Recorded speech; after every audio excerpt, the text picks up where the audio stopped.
Things are getting very interesting. Since yesterday evening, Rigathi had been missing in action. It's only a few hours ago that he came out to issue a press statement, a statement that I did share out with you in our earlier video before this one right now. I want us to dissect that press statement by Rigathi Gachagua.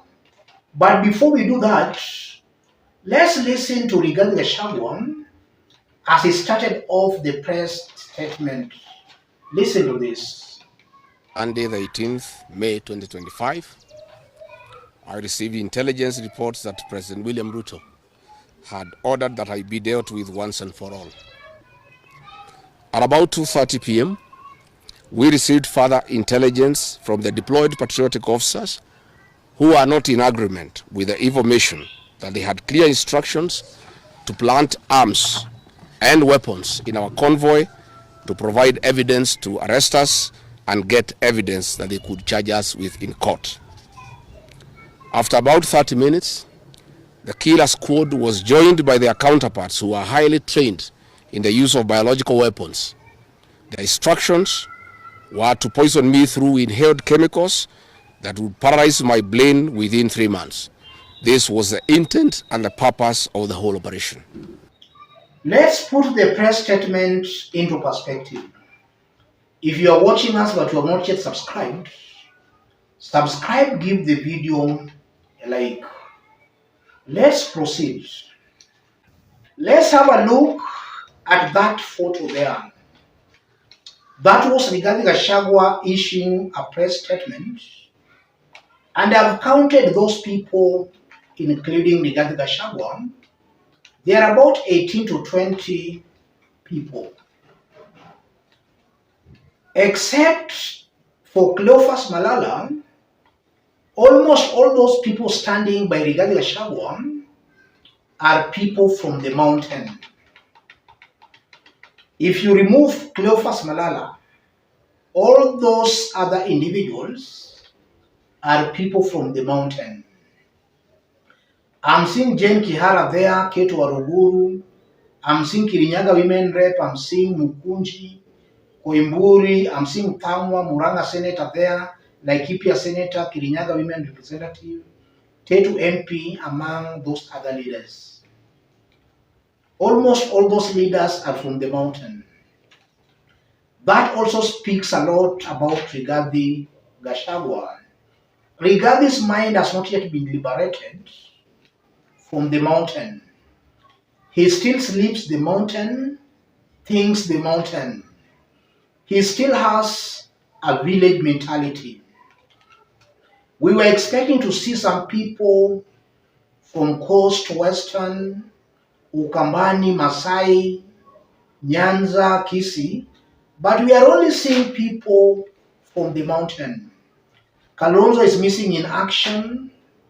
Eugene is missing there. Matiang'I is missing there. How will Rigathi Gachagua prove to Kenyans that he is in a working relationship with other Kenyan leaders if such an important press statement is only appearing with people from the mountain and not all leaders? A majority of leaders from the mountain have dumped Rigathi Gachagua. How will he convince other Kenyans to support him?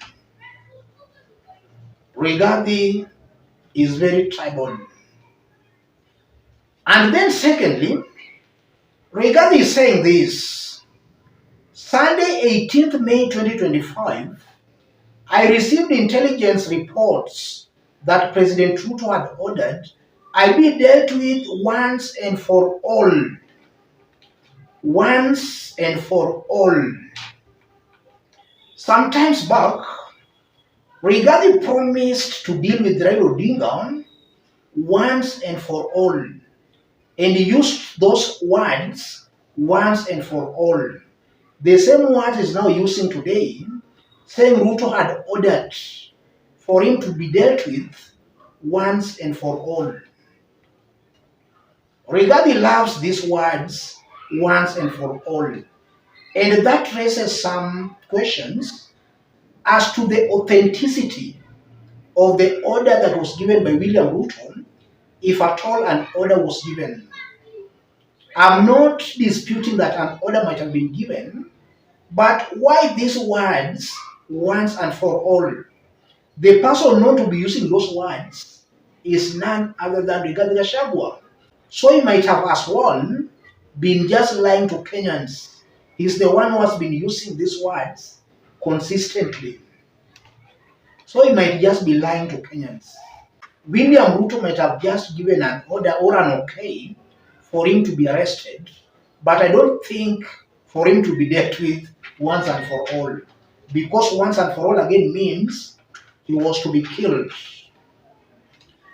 For those who listened to the full press statement, it was about 13 minutes statement. Rigathi went ahead and alleged that Ruto is the person who has grabbed the land in Ngong Forest. For weeks now, there's been this news of a land being grabbed in Ngong Forest by somebody who wants to set up a private hotel. Rigathi claims that person is William Samoei Ruto. Again, I'm not disputing that, but the question now begs again. KWS issued a press statement on the same issue, where KWS stated that that land, the tender was awarded almost 5 years ago when Uhuru Kenyatta was the president. Why has Rigathi Gachagua been silent all these years? Why was he not exposing to Kenyans that Ruto had grabbed that land? Why is he just waiting for him to be impeached, after which he's now saying Ruto is the person who owns that land? It might be true, but what was Rigathi Gachagua waiting for? I'm seeing a Rigathi Gachagua who was in collusion with the land grabber. Either he was deliberately protecting or defending that land grabber. Now that the so-called land grabber has impeached him, he feels betrayed. That's why he's exposing all that land grabbing. So in other words, Rigathi does not care about Kenyans. He's only concerned about his own welfare. Ruto betrayed him politically, so he's just making those outbursts as a result of being betrayed. He doesn't care about Kenyans. Rigathi also talked about 2007 post-election violence. That Ruto is not happy with him because he's continuously reminding Kenyans of what happened in 2007. The question begs again. Everybody knew what happened in 2007. Rigathi knew all that before he campaigned for Ruto. And even the mountain residents, they knew about that. But still, they gave William Ruto their votes. So they should forever keep their silence. They should not be reminding Kenyans of 2007. If they knew what Ruto did was bad, they ought not to have voted for him in 2022. I'm seeing a selfish team that is just interested in using what happened in 2007 to settle political scores. They voted for Ruto knowing fully well what happened in 2007. Above all, by Rigathi constantly talking about 2007, I'm seeing a man who is cleverly, indirectly inciting Kenyans to violence, and that should not be tolerated, should not be entertained. Let me stop it there, ladies and gentlemen. If you are watching us but you are not yet subscribed, subscribe, give the video a like. Let's meet in our next analysis. Thank you. God bless you. God bless Kenya. Monday, the 18th May 2025, I received intelligence reports that President William Ruto had ordered that I be dealt with once and for all.